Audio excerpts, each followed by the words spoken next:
Bonjour à tous, donc dans cette vidéo, nous allons regarder la fiche de cours du chapitre suivi et modélisation d'un système chimique.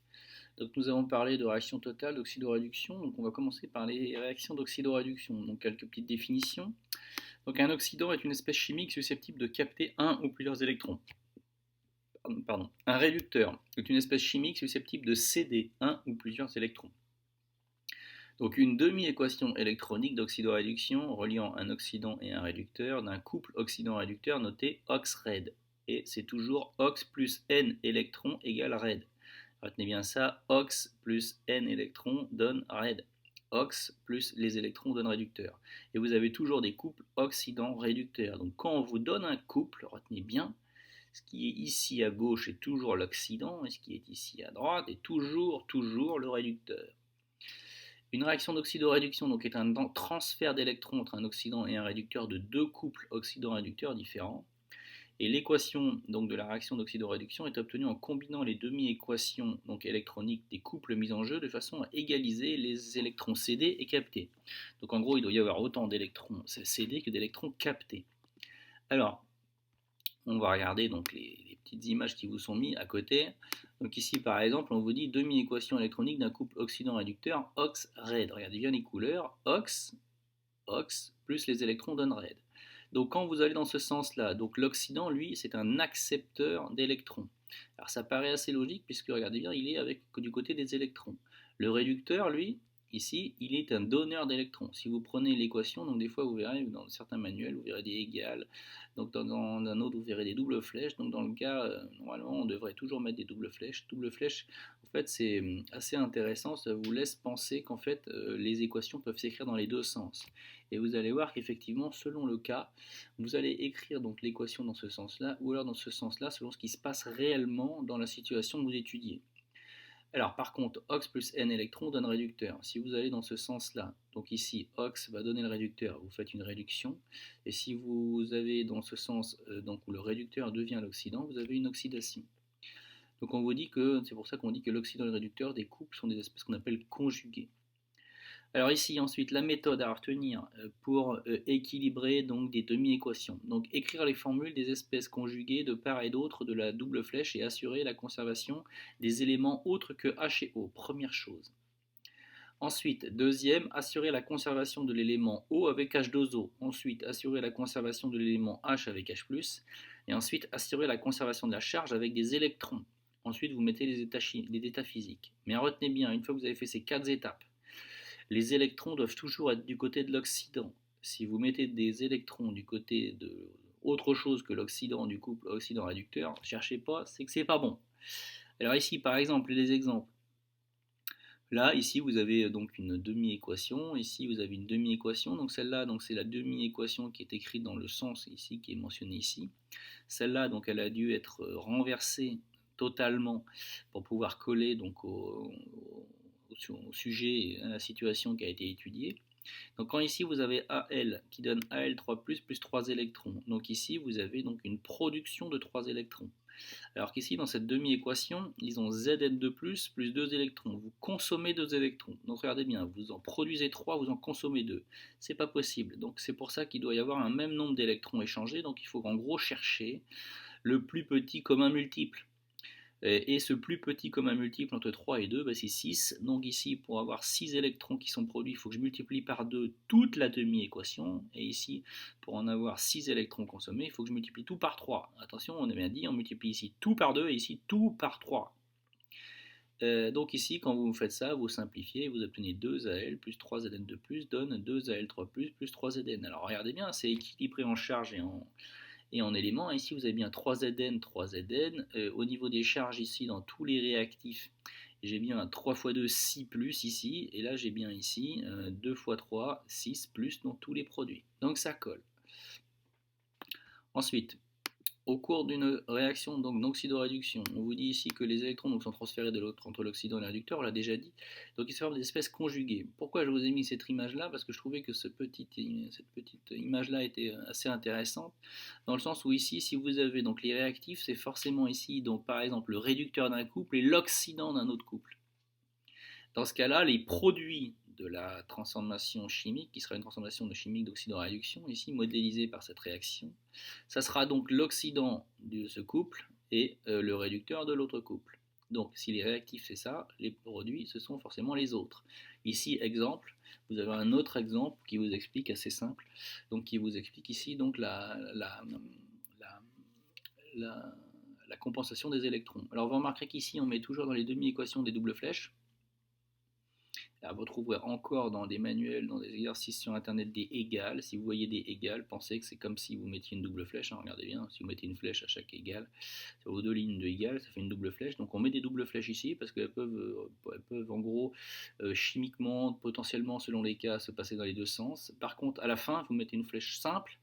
Donc pourquoi? Parce qu'en fait, c'est bien dans ce sens-là que se forme donc ici cette réaction. Et dans votre cas particulier que vous avez ici, la réaction se passe dans ce sens-là. Après, cette réaction, cette demi-équation, donc c'est quelque chose qui ici se passe dans ce sens-là, mais qui pourrait potentiellement dans un autre cas se passer dans l'autre sens. Donc ici, c'est pour ça qu'on met des doubles flèches ici dans les demi-équations, parce qu'on peut des fois inverser les demi-équations. Par contre, à la fin, vous mettez bien une flèche simple. Ensuite, évolution d'un système chimique, quelques définitions. Alors, on a vu que l'évolution d'un système est caractérisée par ce qu'on appelle un avancement de la réaction, qui s'exprime en mol. Une transformation est totale, donc quand un des réactifs est entièrement consommé. On dit que c'est le réactif qu'on appelle limitant. Alors retenez bien, une transformation est totale, le réactif limitant est entièrement consommé. Donc si les réactifs ne sont pas entièrement consommés, on parle de réaction qui n'est pas totale, donc non totale. Dans ce cas, on peut mettre une double flèche dans l'équation. Donc c'est-à-dire que si on vous dit que la réaction n'est pas totale, ici, vous pouvez mettre une double flèche. Si on vous dit qu'elle est totale, vous mettez une flèche simple. Je répète, flèche simple, ça veut dire que c'est total. Double flèche, ça veut dire que ça n'est pas total. Un mélange, le mélange des réactifs à l'état initial est dit stoichiométrique lorsque à la fin de la transformation, tous les réactifs ont été consommés. Donc ça, pour l'instant, je le rappelle juste. Je reviendrai à la fin de cette feuille. Et enfin, un tableau d'avancement permet de suivre l'évolution de la quantité de matière de chaque espèce au cours d'une transformation chimique. Alors ce tableau d'avancement, vous allez voir qu'il est très utile. Alors il est un peu chronophage en temps pour le faire, mais il est très utile si vous avez compris plusieurs choses importantes. La première chose, dans un tableau d'avancement, on ne représente que des quantités de matière. En gros, c'est la quantité de matière des espèces, donc du système chimique qu'on étudie ici, en fonction donc de différentes étapes. Donc ici, par exemple, vous mettez des quantités de matière de l'espèce Fe3+. Ici, vous mettez la quantité de matière de l'espèce cuivre. Ici, des ions Fe2+, et ici, des ions Cu2+. Donc ici, il y a l'état initial, état intermédiaire, état final. Assez classique, donc on va retrouver dans les manuels, partout sur Internet. Donc à l'état initial, on met avancement 0. Bon, c'est assez simple de comprendre qu'en fait, à l'état initial, avant que on suppose que les réactifs ne se rencontrent pas, bon, la réaction n'a pas avancé, entre guillemets, donc l'avancement est nul. Ensuite, donc ici, on représente les quantités de matière, donc des espèces, donc avant que la réaction ne commence. Donc en fait, ici, vous comprenez assez facilement que dans la plupart des cas, il y a 0. Ça ne sera pas toujours le cas, comme vous pourrez le voir, donc, par exemple en terminale, ou dans certains cas, mais donc, dans la plupart des cas, donc ici, avant que la réaction commence, il n'y a pas de produit qui s'est formé, donc il y a 0 mol, 0 mol. Ensuite, ici, à vous d'essayer de calculer avec toutes les formules qu'on a vues donc dans les prérequis dans le chapitre précédent, les quantités de matière des espèces. Donc ici, si c'est un ion, donc vous n'allez pas forcément utiliser la même formule que si c'est donc du cuivre solide. Mais en gros, si vous avez les quantités de matière en mol, j'insiste lourdement, dans un tableau d'avancement, on ne met que des quantités de matière. Donc là, c'est les quantités de matière au départ. À un état intermédiaire, donc où l'avancement est x, la méthode est la suivante. La quantité de matière d'une espèce.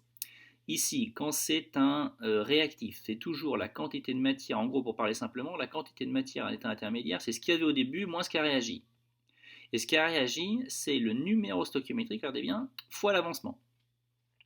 Donc ici, pour tous les réactifs, c'est pour ça qu'ici vous avez une formule qui est très générale et relativement bien faite, la quantité de matière, c'est toujours la quantité de matière initiale au début, moins si c'est un réactif, puisqu'il est consommé, qu'il y en a moins au cours du temps, moins ce qui a été consommé, ce qui est consommé, c'est le numéro stoichiométrique ou le nombre stoichiométrique fois l'avancement. Donc ici, par exemple, pour le cuivre, donc la quantité de matière initiale, 8, moins 1, coefficient stoichiométrique, fois x. Donc 8 moins x. Ou alors ni de Cu moins x. Ici, 3 moins 2x, puisqu'ici, le numéro stoichiométrique, c'est 2, et ici, il y en avait 3 au départ. Ensuite, ici, Pour les produits, par contre pour les produits, la quantité de matière ici, elle augmente au cours du temps, puisqu'il y en a de plus en plus qui se forment. Donc c'est pour ça qu'ici c'est forcément un plus. Donc c'est quantité de matière initiale plus le nombre stoichiométrique fois l'avancement. Mais vu qu'ici par exemple la quantité de matière initiale Ni pour les produits c'est 0, donc ça fait 0 plus 2 ici fois x. Donc ici retenez bien, dans les réactifs on met des moins, dans les produits on met des plus. Les produits, les quantités de matière augmentent, alors que dans les réactifs les quantités de matière diminuent.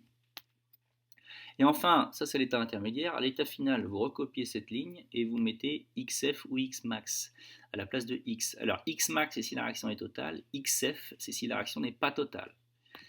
Alors, autre exemple, puisque j'en ai mis un deuxième.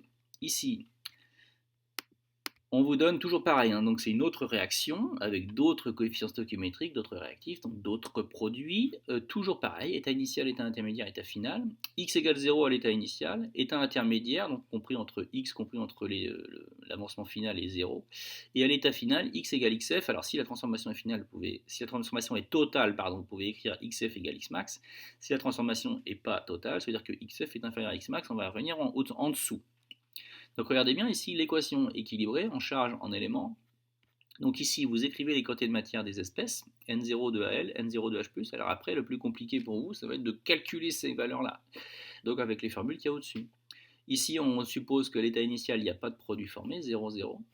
Donc ici N0, ce qu'il y a en état intermédiaire, c'est ce qu'il y avait au début, N0 de AL, moins le numéro stoichiométrique 2 fois X.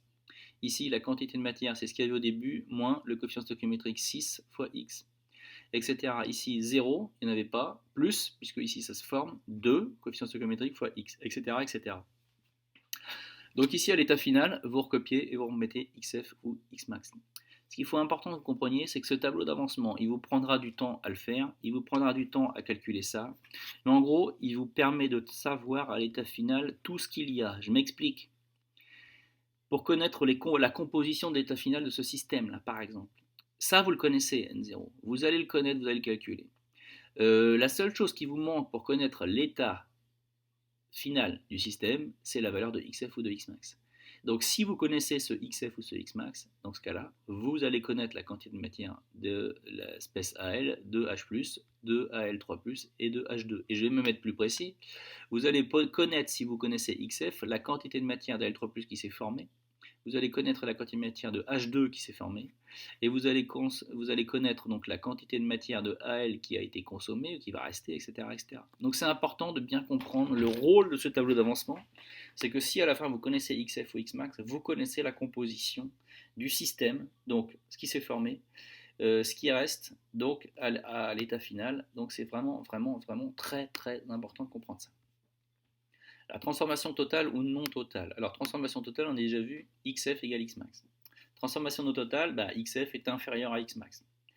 Donc, dans ce cas-là, si vous avez un cas donc assez général avec une relation A, petit a, donc coefficient stoichiométrique, fois une espèce grand A plus petit b, coefficient stoichiométrique fois grand B, etc. Donc, c'est assez classique, un cas général. Donc, il faut d'abord que vous trouviez le réactif limitant. Le réactif limitant, c'est le réactif qui est totalement consommé en fin de réaction.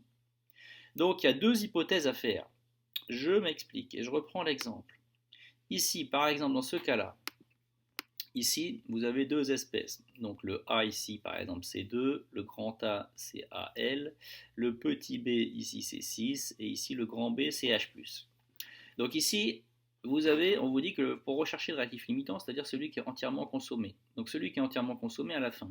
Et bien à la fin, j'ai bien dit, celui qui est entièrement consommé à la fin. Donc à la fin, je vais regarder dans cette ligne-là. Et donc à la fin, s'il est entièrement consommé, ça veut dire que si lui il est réactif limitant, ça veut dire qu'il n'y en a plus. Donc s'il n'y en a plus, ce qu'il y a ici, ça vaut 0. Donc c'est pour ça qu'ici, vous écrivez, première hypothèse, vous écrivez que par exemple ici n1 moins a xmax égale 0. Vous trouvez une première valeur de xmax, qui vaut n1 sur a. Mais ça c'est une des possibilités. Mais l'autre possibilité, c'est que l'autre soit réactif limitant. Et donc dans ce cas-là, si l'autre réactif limitant, regardez bien, je fais une hypothèse, je mets ici l'autre réactif limitant, donc dans ce cas-là, je peux écrire qu'il n'y en a plus. Donc s'il n'y en a plus, ça veut dire qu'à la fin, ici, de cette espèce-là, il n'y en a plus, 0. Donc si vous écrivez que ça vaut 0, vous allez faire ici dans le cas possible, donc n2 moins b xmax égale 0, vous allez trouver une autre valeur de xmax. Vous allez vous retrouver, si vous avez deux réactifs, avec deux valeurs de xmax. Et bien celui qui limite celui qui va arrêter la réaction, c'est celui qui aura la valeur de Xmax la plus faible. Donc quand vous avez les deux Xmax, vous prenez la valeur la plus faible, et la plus faible correspond à l'avancement maximal de la réaction. Et ensuite, est associé à ce Xmax, donc forcément le réactif limitant. Et la connaissance de ce Xmax permet de faire le bilan de matière. Je répète, si vous connaissez Xmax ou Xf si la réaction est totale, donc vous pouvez connaître la quantité. Donc imaginons que lui, réactif limitant, il n'y en a plus, ça vaut 0. Donc vous allez pouvoir connaître, si vous remplacez donc Xmax ici par la valeur, donc vous allez connaître ce qui va rester ici, et vous allez pouvoir connaître ce qui va se former là, et ce qui va se former là. Donc vous connaissez tout ce qui se passe, l'état final. Ensuite, donc j'en arrive ici, donc ça c'est juste, j'ai mis ce petit schéma là parce que je le trouve intéressant en fait. Donc si vous avez deux réactifs, réactif 1, réactif 2, donc si le réactif 1 est le réactif limitant, ici en rouge, donc si la réaction est totale, regardez bien, vous formez des produits, des verts et d'autres couleurs, vous avez une vert et vous avez un bleu foncé. Mais en tout cas ici vous n'avez, il reste un peu de bleu ici, regardez bien, vous avez du vert et vous avez un peu de bleu là. Donc le bleu c'est le réactif 2 qui reste. Je ne sais pas si vous le voyez, je vais essayer de zoomer. Hop, je vais reprendre, excusez-moi. Toc, toc, toc. Hop. Donc je reprends ici, voilà. Donc si vous avez au départ un réactif 2 et un réactif 1, le réactif 1 est le réactif limitant. Si le réactif limitant, attention, réactif limitant, il faut que ce soit des réflexes immédiatiques. Hein. Les réactifs limitants, il est entièrement consommé. Si la transformation est totale, il est entièrement consommé. Donc s'il est entièrement consommé, ça veut dire qu'à la fin, il n'y en a plus. Alors, regardez bien, ici, il n'y a plus de rouge à la fin. Il y a du vert, il y a des produits, et il reste un peu de bleu. Forcément, si lui n'est pas limitant, ça veut dire qu'il est ce qu'on appelle en excès. Donc ça veut dire que s'il est en excès, il y a une partie qui va réagir, et puis il y a une partie qui va rester. Donc c'est les petites billes bleues ici. Ensuite, si la transformation est limitée, c'est-à-dire que si Xf égale Xmax, inférieur à Xmax, pardon, ou pas encore terminé, parce qu'effectivement, des fois, on peut très bien ne pas laisser suffisamment de temps, dans ce cas-là, vous allez avoir des produits qui vont se former, forcément. Vous allez avoir aussi donc, le réactif 2 qui va rester, mais vous allez aussi avoir un peu de ce fameux réactif limitant qui, normalement, aurait dû disparaître si la transformation était totale, mais si ce n'est pas le cas, il va en rester à la fin. Voilà, donc pour cette petite illustration. Ensuite, un mélange particulier, le mélange qu'on appelle le mélange stoichiométrique. Donc ce mélange stoichiométrique, c'est un mélange initial dans lequel vous êtes dans les proportions de l'équation bilan. C'est-à-dire, si vous êtes dans les proportions de l'équation bilan, donc avec petit a sur grand A plus petit b sur grand B, et que vous avez une situation initiale telle que la quantité de matière initiale de A divisée par le coefficient stoichiométrique est égal à N0 de B divisé par B, donc dans ce cas-là, ici, vous allez voir que si vous faites la méthode qui vous est donnée ici, vous allez trouver ici un Xmax et un autre Xmax, mais en fait vous n'allez pas trouver deux Xmax différents, vous allez trouver le même Xmax. Et dans ce cas-là, vous allez trouver le même Xmax. Ça veut dire qu'en fait, les deux réactifs sont limitants. Et si les deux réactifs sont limitants, ça veut dire qu'à la fin, les deux réactifs sont entièrement consommés. Donc ça veut dire que c'est pour ça qu'ici, il y a écrit que la quantité finale de A est égale à la quantité finale de B et qu'elle vaut 0. 0, ça veut dire que concrètement, il n'y a plus rien. Et il n'y a plus rien quand on est dans ce cas-là. Donc ça, c'est un cas très... c'est assez rare de trouver ces mélanges stoichiométriques, c'est assez difficile à faire en chimie, mais c'est le cas où en gros vous êtes ce qu'on appelle dans les proportions de l'équation bilan. Vous avez introduit les réactifs dans les proportions exactes de l'équation bilan. Donc dans ce cas-là, si vous prenez ce réactif-là ou ce réactif-là, ils vous donneront le même Xmax, et donc les deux réactifs seront limitants, donc entièrement consommés. Donc voilà, donc j'espère que cette fiche de cours sur ce chapitre qui n'est pas facile vous sera utile.